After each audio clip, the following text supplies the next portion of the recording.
বাংলাদেশের প্রায় প্রতিটি পরিবার ফ্যামিলি কার্ডের অন্তর্ভুক্ত হবে। এটি কিভাবে হবে সেই বিষয়ে একটু পরে এক্সপ্লেন করছি। তার আগে একটু বলে নিচ্ছি, বর্তমান সরকার ফ্যামিলি কার্ডের অনলাইন আবেদন প্রত্যেকের মাঝে উন্মুক্ত করে দেওয়া উচিত।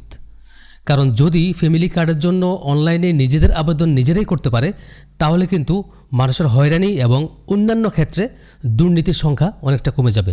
কারণ যদি ফ্যামিলি কার্ডের আবেদন করার জন্য ইউনিয়ন পরিষদ অথবা পৌরসভা বা সিটি কর্পোরেশনে যেতে হয়, সেক্ষেত্রে কিন্তু অনেক হতদরিদ্র বা দরিদ্র বাদ পড়ার সম্ভাবনা থাকবে।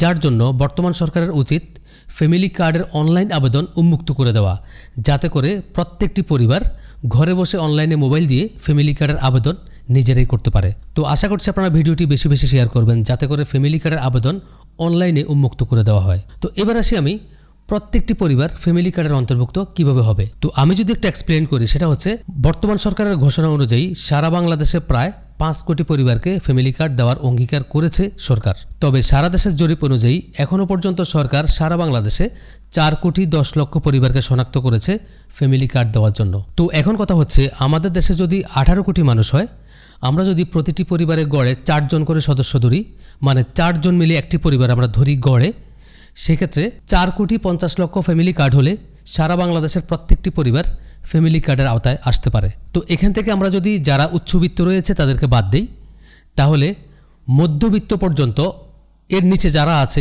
কেউই ফ্যামিলি কার্ড থেকে বাদ যাবে না। মানে যারা হতদরিদ্র রয়েছে, দরিদ্র রয়েছে, নিম্ন মধ্যবিত্ত রয়েছে, মধ্যবিত্ত রয়েছে, প্রত্যেকেই ফ্যামিলি কার্ড পাবে। তবে সর্বোপরি কথা হচ্ছে, ফ্যামিলি কার্ডের আবেদনটিকে অনলাইন করে দেওয়া হোক, যাতে করে প্রত্যেকটি মানুষ ফ্যামিলি কার্ডের আওতায় আসতে পারে। তো দেখা হবে পরবর্তীতে আবারও নতুন কোনো চমৎকার ভিডিওতে। সেই পর্যন্ত সবাই ভালো থাকুন।